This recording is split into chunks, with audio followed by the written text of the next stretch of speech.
नमस्कार मित्रों, मैं हूं आपका मित्र उमेश महादोशी। अभिराम वाणी पर आपका हार्दिक स्वागत है। समकालीन लघु कथा की विकास यात्रा में योगदान के क्रम में प्रस्तुत है लघु कथाओं की श्रृंखला मुहावरों से सज्जित लघु कथाएं।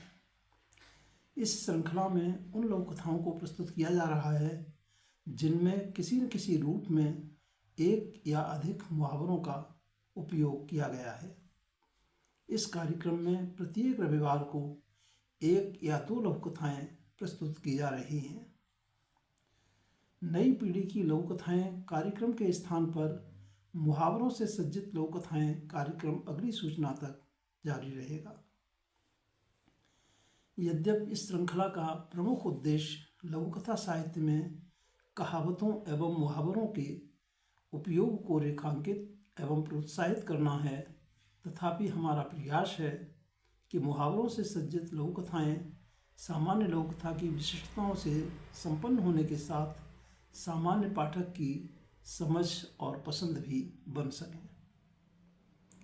तो प्रस्तुत है मुहावरों से सज्जित लघु कथाएं कार्यक्रम की आज की प्रस्तुति। आज की प्रस्तुति में शामिल हैं दो लघु कथाएं। सुश्री पम्मी सिंह तृप्ति जी की समर शेष है एवं सुश्री नीना सिन्हा जी की लघु कथा बड़ा। दोनों लघु कथाओं का वाचन उमेश महादोशी यानी मेरे द्वारा किया जा रहा है। ये लघु कथाएं मुहावरों से सज्जित लघु कथाओं के संकलन काम जो आवे कामरी में शामिल हैं। तो पहले प्रस्तुत है सुश्री पम्मी सिंह तृप्ति जी की लघु कथा समर शेष है। जिया हैरान थी, वर्षों बाद पिंकी से मुलाकात, मानो सीली हवाओं का गुजर जाने के साथ सौंधी एहसास से वशीभूत होना।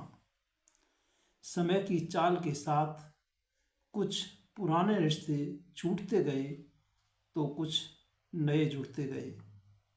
अचानक मुलाकात से दोनों सहेलियां बहुत खुश थीं, साथ ही बरसों से बंद मन की गठरी खोलने को आतुर। खूब खट्टी मीठी बातें हुईं, पर उसकी गहराइयों में उतरते शब्द के हंसी और आवाज़ के अलावा हमारे घर में सब कुछ है। अच्छा, कहीं तुम कविता वगैरह तो नहीं लिखने लगी?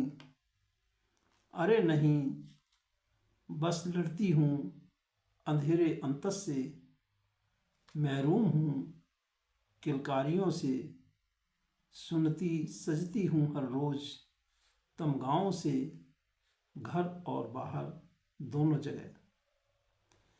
पर मुस्कुराती हूँ विजयी भाव से और रिश्तों को संभालती हूँ। और तुम्हारे पति वे अंधा कहे ये जग अंधा, मर्द है, और हंसने लगी। और एक चुप्पी सी छा गई दोनों के बीच। चाय लेकर आती हूँ कहकर पिंकी पनीली आंखों के कोरों को पोंछते हुए रसोई में चली गई। बातों बातों में कब शाम की पीली धूप झरोखों पर आई, जिया भी अनजान रही। पर जाते जाते झरोखों की खिड़कियों की ओर इशारा करते हुए बोली, खामोशी तले कोई घर ना सजाओ, कभी झरोखे भी खोलो, जिंदगी पश्चाताप में ना गुजारो, बहुत सी किलकारियाँ छाँव के लिए तरस रही हैं। अब निकलूँगी, बाय कहकर निकल पड़ी, सोचते हुए औरतें कब तक सामाजिक लवादा ओढ़े सुबह का इंतजार करेंगी, जिसकी डोर किसी और के हाथों में रहती हो, जबकि आसपास बरसे दिल्ली पड़ी तरसे। यह थी सुश्री पम्मी सिंह तृप्ति जी की लघु कथा समर शेष है। और अब प्रस्तुत है सुश्री नीना सिन्हा जी की लघु कथा बड़ा। परिवार रूपी मैदान में आदर्शों एवं उसूलों जैसे प्रभावशाली शब्दों का प्रयोग करते हुए छक्के पर छक्का मारे जा रही थी वह, ताकि बड़े लोकलाज में बंटवारे की बात ना करें और छोटों के लिए सम्मिलित जमीन जायदाद को खंडों में औने पौने कीमत पर बेचकर संपत्ति का सत्यानाश करने की आज़ादी बनी रहे। यूँ तो साथ कोई नहीं रहता, पर सास ससुर के बाद वे सिर्फ कहने को बड़े थे। उनका रोल तब आरंभ होता था जब परिपक्व उम्र के छोटे अपनी नासमझी से किसी लफड़े या कोर्ट कचहरी में जा फंसते।